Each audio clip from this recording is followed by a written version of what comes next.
अस्सलाम वालेकुम, मैं हूं सैयद ज़ीशान अजीज़। इसराइल ने ईरान के ट्रैफिक कैमरे हाईजैक किए और फिर खमेनाई जो आयतुल्लाह खमेनाई हैं उनका कत्ल किया। ये एक फाइनेंशियल टाइम्स बहुत बड़ा अखबार है, उसने ये एक रिपोर्ट की है। और नया आने वाला जो सुप्रीम लीडर है उसको इसराइल ने दोबारा धमकी दे दी है कि जो भी सुप्रीम लीडर बनेगा इस रिजीम चेंज के अंदर जो भी आएगा उसको भी मार दिया जाएगा। अब दो चार और भी खबरें हैं वो मैं आपके सामने रखता हूं। सबसे पहले ये ट्रैफिक कैमरे की मैं आपके सामने रखता हूं। फाइनेंशियल टाइम्स है जी, उन्होंने ये खबर ब्रेक की है और वो ये कहते हैं कि इसराइल ने कई साल पहले ईरान के जो ट्रैफिक कैमरे हैं उनको हाईजैक किया हुआ था और जो ट्रैफिक कैमरों से वो खमेनाई यानी कि जो सुप्रीम लीडर थे और उनके जो ऑफिशियल्स थे, दीगर जो आर्मी के और दूसरे ऑफिशियल्स थे, उनको ट्रैक करता था। उनके गार्ड्स की मूवमेंट वो देखता था, वो कहाँ आते हैं, किस तरह के स्क्वाड में जाते हैं, किस तरह का प्रोटोकॉल वो लेते हैं, उन सबको ट्रैक किया जाता था। और ये तमाम जो ट्रैकिंग है वो उन्होंने अपनी जो इसराइल डिफेंस फोर्सेस हैं उनको दे रहे थे और ये तमाम जो ट्रैकिंग है उनसे अटैक करने के अंदर मदद मिली।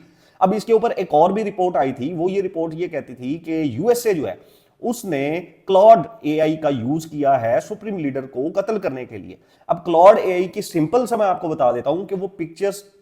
वीडियोस और उसके बाद फेशियल रिकॉग्नाइजेशन और वॉइस बेस के ऊपर वो चलता है, उसको वो डाटा दिया जाता है और फिर वो एआई रिकॉग्नाइज करती है कि यहां पर इस स्पेसिफिक लोकेशन पे वो बंदा मौजूद है या नहीं है। क्लॉड एआई के ऊपर डिटेल में भी मैं एक वीडियो बनाऊंगा और उसमें मैं आपको बताऊंगा कि किस तरह इसने हेल्प किया इसराइल और यूएस को सुप्रीम लीडर को टारगेट करने में। और अब ये कैमरा हाईजैक की जो खबर है ये बहुत बड़ी खबर है, यानी कि ईरान के जो ट्रैफिक कैमरास हैं वो कई सालों से इसराइल वॉच कर रहा था और ईरान की जो ऑफिशियल्स हैं उनको इस बात का पता ही नहीं चला।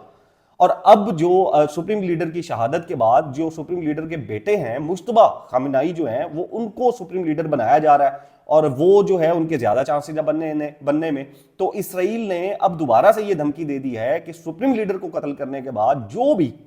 इसराइल और यूएस की इस रिजीम चेंज के अंदर आएगा उसको भी टारगेट किया जाएगा और उसको भी कत्ल किया जाएगा। लेकिन इससे बड़ा सवाल यह है कि अगर सुप्रीम लीडर आयतुल्लाह खामेनाई के कत्ल के बाद उनका बेटा दोबारा से सिलेक्ट हो जाता है, दोबारा से उसको इलेक्ट कर लिया जाता है as a supreme leader of Iran, तो ये यूएसए और इसराइल की बहुत बड़ी नाकामी होगी कि एक जो खमेनाई हैं उनको कत्ल करना, उनके जो नैरेटिव था उनका जो ये कहते थे कि जी वो बहुत ज्यादा जो है वो मजम्मत करते हैं और वो हमारी बातें नहीं मानते हैं, अगर उनको कत्ल करने के बाद उन्हीं का बेटा आ जाता है,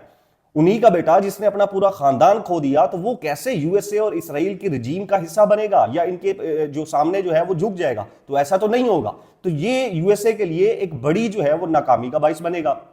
अब इसके अंदर आज जो है वो ईरान ने भी एक स्टेटमेंट दी है और ईरान ने ये स्टेटमेंट दी है कि उसने मल्टीपल लोकेशंस के ऊपर मल्टीपल कंट्रीज में टारगेट करके जो यूएस की कॉन्सुलेट हैं या एयर बेसिस हैं वहां पर हमला करके लगभग 100 अमेरिकियों को कत्ल कर दिया है। अब ये ईरान का दावा है, लेकिन अभी जो है वो देखने में ये आ रहा है कि इसराइली F-35 ने एक ईरानी जो जेट है उसको एयर टू एयर के अंदर शूट डाउन किया और फिर जो यूएस की एक जो नेवल शिप है, सबमरीन जो है, उसने ईरानी जो वॉरशिप थी उसको श्रीलंका के जो कोस्टल गार्ड है उसके पास वहां पर तकरीबन तबाह कर दिया है और उसमें कोई 150 के करीब जो है वो ऑफिशियल्स के मारे जाने की और डूबने की इतलात आ रही हैं। और हमलों की अगर हम बात करें तो ईरान की जानिब से भी बहुत हमले किए जा रहे हैं। कल ईरान की जानिब से इसराइल के अंदर तल अवीव हो, यरूशलेम हो, बेरूत हो, वहां पर बड़े खौफनाक किस्म के बैलिस्टिक मिसाइल, क्रूज मिसाइल और ड्रोन से अटैक किए हैं और उनमें कई जो इसराइली हैं उनके भी मरने की इतलात सामने आई हैं। और दूसरी जानिब ईरान के अंदर जो ये आप फुटेज नीचे देखेंगे पिक्चर्स, ईरान के अंदर भी इसराइल जो है वो बहुत ही डेडली, बड़े खतरनाक किस्म के हमले कर रहा है और ये बड़े मिसाइल्स हैं जिनसे वो हमला कर रहा है। और लगभग अभी तक जो काउंट बताया जा रहा है वो 1100 के करीब जो है वो काउंट पहुंच चुका है ईरान के अंदर शहादतों का। तो ये जंग जो है वो जारी है और ये जंग अभी जारी है कि इसके अंदर ईरान की एक वीडियो ने पूरी जो जंग है उसका नक्शा बदल दिया है और इन तमाम ममालिक को परेशान कर दिया है। ईरान ने एक वीडियो जारी की है जो एक गार की वीडियो है, कोई उनका जो है वो पहाड़ों के दरमियान में अंदर जो एक वीडियो है और उस वीडियो के अंदर वो अपने जदीद किस्म के क्रूज,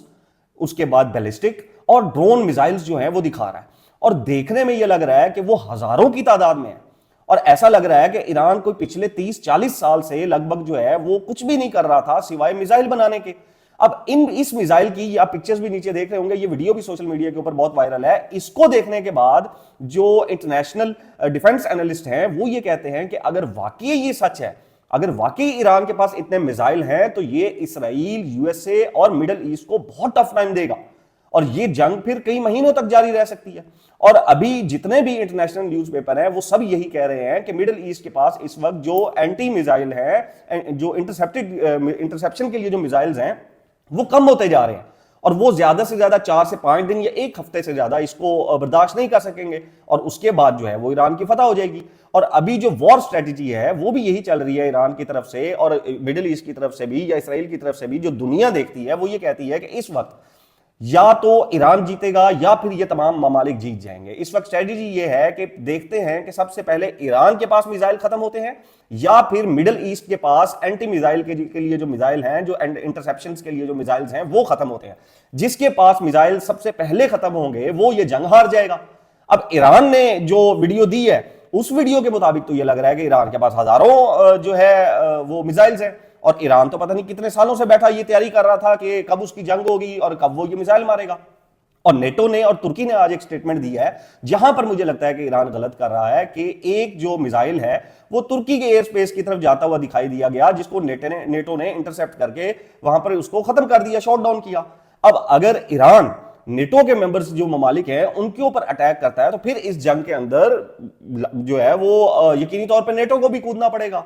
अब ईरान अगर पूरी दुनिया के साथ जंग करेगा, पूरी दुनिया के साथ ही लड़ पड़ेगा, तो फिर ईरान के लिए मुज़ाकरात कौन करेगा, ईरान के लिए बातचीत कौन करेगा?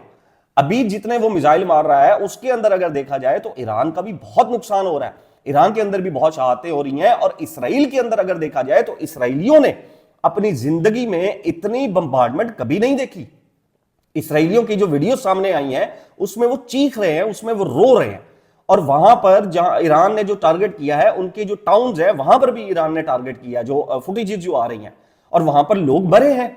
और ये जो खतरनाक फुटेजेस जो सामने आ रही हैं, ये इसराइलियों ने कभी इमेजिन भी नहीं किया था कि दुनिया का कोई एक छोटा सा मुल्क जिसको ये लोग मिलकर तबाह कर सकते हैं और वो भी इस्लामी मुल्क, वो इनको इस तरह से मारेगा अपने बैलिस्टिक और क्रूज मिसाइल से। तो ये उनके लिए एक बड़ा खौफनाक जो ख्वाब है वो साबित हुआ है। और अमेरिका जो है वो अपने मुख्तलिफ ममालिक से अपने जो डिप्लोमेट्स हैं, अपनी जो एम्बेसी के लोग हैं, उनको वापस बुलाता जा रहा है। इसी तरह उसने यूएई के अंदर भी अपनी एम्बेसी बंद कर दी है और डिफरेंट कंट्रीज के अंदर भी उसने बंद कर दी है। पाकिस्तान में से भी अमेरिका ने अपने जो यूएस कॉन्सुलेट, यूएस एम्बेसी के अंदर जो बहुत ज्यादा लोग थे, इररेलेवेंट लोग थे जिनकी जरूरत नहीं है फिलहाल, उनको वापस बुला लिया है। और इसी तरह जो और भी कंट्रीज हैं उनके अंदर भी जो ये जो यूएस है इसने अपने लोगों को बुला लिया है। उसमें पाकिस्तान है, उसमें साइप्रस है, उसमें ओमान है और सऊदी अरेबिया भी है उसके अंदर। और पाकिस्तान से जो नॉन एसेंशियल जो लोग हैं, जो गैर जरूरी लोग हैं, वो लाहौर से और कराची से जो है वो अमेरिका ने वापस मंगवा लिए हैं। अब ये जंग, अगर जिस तरह मैंने सुबह भी ब्लॉग किया था कि ये जंग अब सिर्फ और सिर्फ मिसाइल्स की जंग बच गई है, जिसके पास मिसाइल पहले खत्म होंगे वो खत्म हो जाएगा। और ये बात अभी जो इंटरनेशनल न्यूज़पेपर हैं वो मिडिल ईस्ट के बारे में कह रहे हैं कि उनके पास इंटरसेप्शंस के लिए जो मिसाइल्स हैं वो खत्म होते जा रहे हैं और ईरान अभी अपने सस्ते ड्रोन भेज कर उन मिसाइल्स को खत्म कर रहा है। और हम देख रहे हैं कि अभी जो ईरान के ड्रोन हैं वो अपने टारगेट तक पहुंचने में कामयाब हो रहे हैं, जिसका मतलब ये है कि आया या तो ये जो मिडिल ईस्ट हैं उनको इंटरसेप्ट नहीं कर रहे या फिर उनको लो लेवल के ऊपर एक मिसाइल से इंटरसेप्ट कर रहे हैं और अगर वो वहां से स्किप कर जाता है तो वो अपने टारगेट के ऊपर हिट कर जाता है। तो ये जंग जो है वो अभी अगर देखा जाए तो हो सकता है कि ये जंग कुछ हफ्तों रहे, कुछ महीनों रहे। ईरान की जो सिचुएशन है, ईरान को नो डाउट बहुत भारी नुकसान हो रहा है, लेकिन ईरान की जितनी मैं सोच पढ़ रहा हूं वो ये है कि अगर मैं नहीं रहूंगा तो फिर मैं किसी और को भी नहीं रहने दूंगा। अब तक के लिए इतना ही। नेक्स्ट व्लॉग तक अपना और अपने इस चैनल का ख्याल रखिएगा। अल्लाह हाफिज।